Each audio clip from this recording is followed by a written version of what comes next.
first thing you need to do is prime. For a look like this, your eyes need primer because we're going to be adding a lot of shadows, and the shadows we're going to use are going to be very colorful.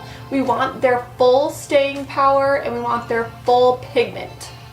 I am using my Wet n Wild Photo Focus Primer, which is $1.99. Next up, we are going to do a all over lid color. So in my other videos, I kind of touch on this, but you need to use a color that's going to be the canvas for the rest of your eye look. It just needs to match your skin tone. So today I'm using some Morphe shadows. Whatever you have works. Just take a fluffy brush and go over your eyelid.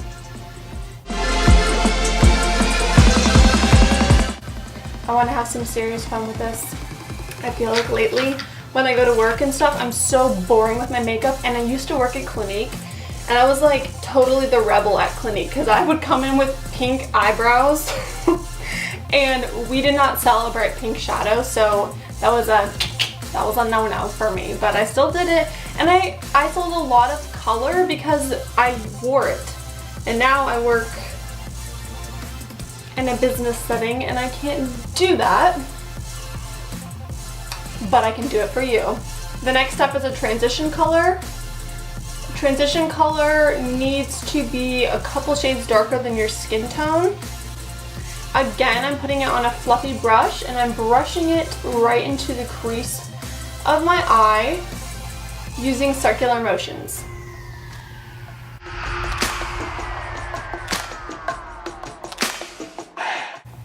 These Morphe shadows are really nice, and I got them last Christmas for myself and they're only like $2 each. So I just made this cool palette. I've been loving them because you can mix and match whatever you want, and they're $2 each. You cannot go wrong. I love them, and they're all matte. Aww. Transition color is in, locked and loaded. It's time to move into the purple realm. So we're gonna start easy. We still need to blend some colors in before we're fully ready for the punch of purple. So with these Morphe shadows, I have some purple shades and they're darker. This one right here is what I'm using first. And we're going to take this right onto the eyelid and just start to go back and forth. So when we're putting colors on the eyelid, we're staying below the crease. So we're not interfering with the crease color.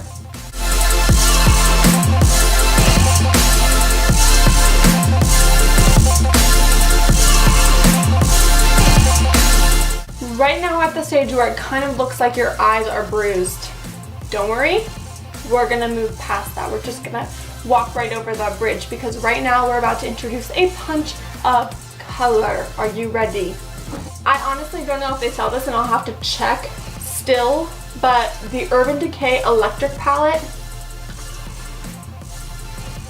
I mean, okay. We're going to be using Jilted and Urban, and I'm also going to use a little bit of Savage because I can't resist. Let me go ahead and move you in a little bit because we're about to get to the more advanced part of the tutorial. You are properly moved in so you can examine all of my pores, which at the moment are not doing so hot. We're going to start with the color Jilted, taking it on the same small brush I used the Morphe shadows with.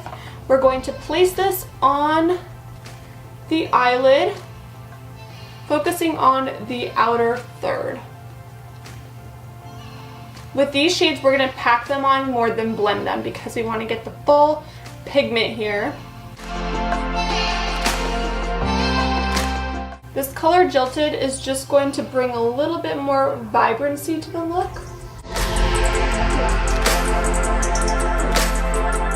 And you want to keep checking by looking forward to make sure that your eyeshadow is even between your two eyes. Usually, actually I would dare to say 100% of people have different shaped eyes, so they're going to look a little bit different, especially in photos you'll notice. I definitely noticed that I have like a droopier eyelid. And now what we're going to do is take a little bit of a fluffier brush and take the pink color Savage, and we're going to use this barely in the crease of the eye to start to blend this out and make this eye look a little bit more purple and fuchsia through the crease.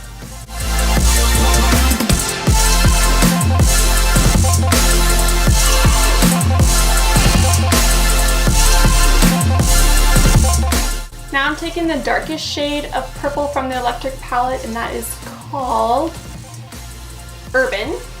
Urban Decay. And we're gonna focus this on the outer edge of the eye, so you can see I'm just wiggling it in because I just want to get that outer corner a little deeper, and then I'll flip my brush and take the pink side, the blending color, and just blend that out. But we're building some depth here because it's only going to get more dramatic from here. Now, if this is something you're comfortable with and you don't want to go any further, this is plenty of purple, I'm sure, for most people, but for me, it's not enough. So I'm going to go in with a shocking pink color, which is actually from ColourPop. It is the Super Shock Pressed Pigment Slave to Pink. So it looks like this. To make it pop even more, I'm gonna do a special trick right now, which is taking the eyeshadow primer I used before and applying a little bit more to my lids. So I'm just taking that Wet n Wild primer, just a very small amount. And I'm gonna focus the shadows I'm gonna put on kind of towards the inner part of my lid here. I'm not putting this in the crease at all. I'm just patting it barely. I don't want to disturb. Pat it across the lid. Now, before you do the other eye, I'm going to take my finger into the ColourPop shadow. Oh yes. We're going to tap this on top of the eyelid.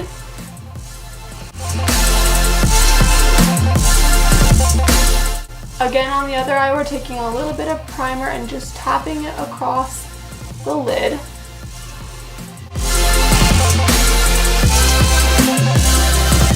And then we're taking our finger into the pressed pigment from ColourPop and tapping that on your lid.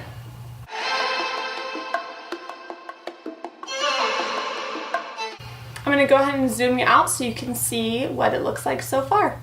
So here is what we have so far. We have the eyeshadow on the top pretty much done with the exception of eyeliner, which of course I'm going to add, and mascara. I'm going to just finish up my face makeup really quick because I don't want this to be a face tutorial. It's going to get very long. So let me do that and I'll record it and fast forward it so that you can see it. So I'll be back in just like 5 seconds.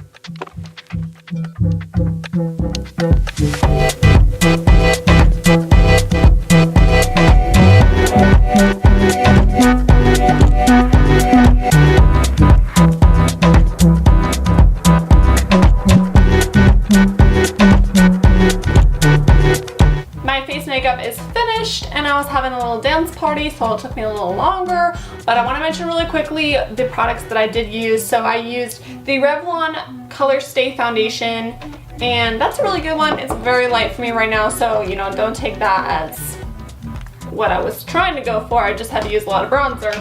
The Milk Matte Bronzer in Baked to just, you know, warm up my face. I used the very sadly discontinued Clinique Fresh Bloom All Over Color in Peony Blend as my blush color today. And then I just randomly threw this lip on, which is the NYX Soft Matte Lip Cream in Copenhagen. I'm normally like a lip balm girl or a lip gloss, if anything, but I'm just feeling it. I gotta go to Fry's after this and I'm just feeling it.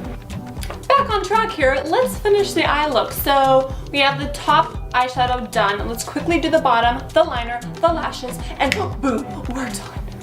For the bottom lash today, we're going to be going back to the Urban Decay Electric Palette, and I'm going to start with this Savage pink color on a little thin brush.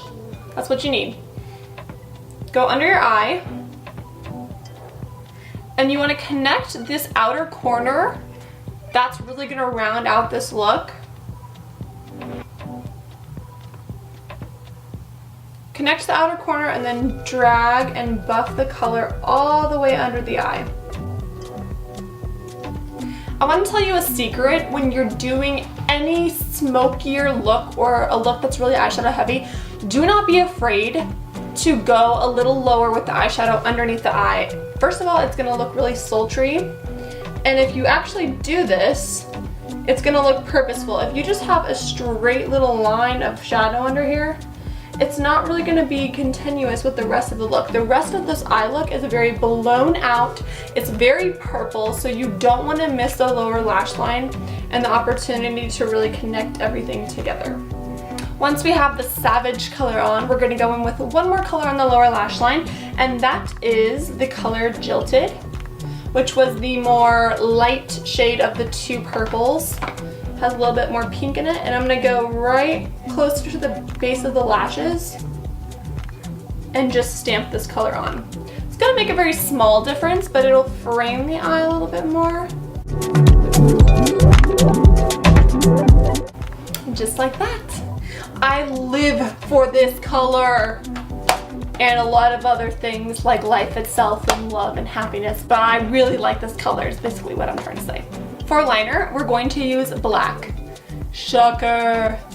It's not a shocker, I use black eyeliner a lot. I'm going to be using a pen liner today because we have so much glitter and color, glitter and color going on the eyes. We don't want to use like something that's going to drag along the lash line. We want something that's going to glide. So I'm going to use the L'Oreal Voluminous Liner Noir Liquid Eyelining Pen. So it looks like this. It's a very thin, let's see if it will focus on it. A very thin little point. Look down into your mirror. I like to start on the outer corner of my eye.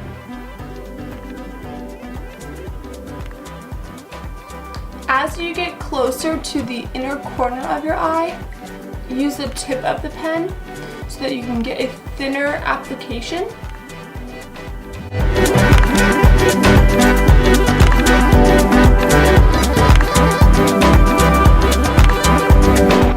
And once you have that rough shape, I just go over it with the pen again and really clean up all the lines. So out here by the tail.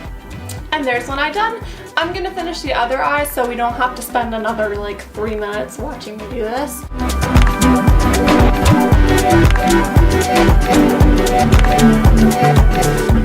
Liner is finished. Let's go ahead and do mascara to complete the look. So today I'm going to be using one of my favorite drugstore mascaras. Actually, this one's really good and I don't feel like it's talked about at all on YouTube. At least I have not seen anyone talk about it. And that is the Maybelline Total Temptation mascara. Mine is in the shade Blackest Black, of course, because obviously we don't do things that natural here. Go in and curl your lashes. Don't press your lash curler too close to your actual eyelid. Like, don't tip it like this because it could, if your eyeliner is not dry, pull off patches of your eyeliner. It's happened to me before. So that's how I know. Take your mascara and you're just gonna start at the base of your lashes here, and I like to wiggle at my lashes and then pull out through the end of the lash.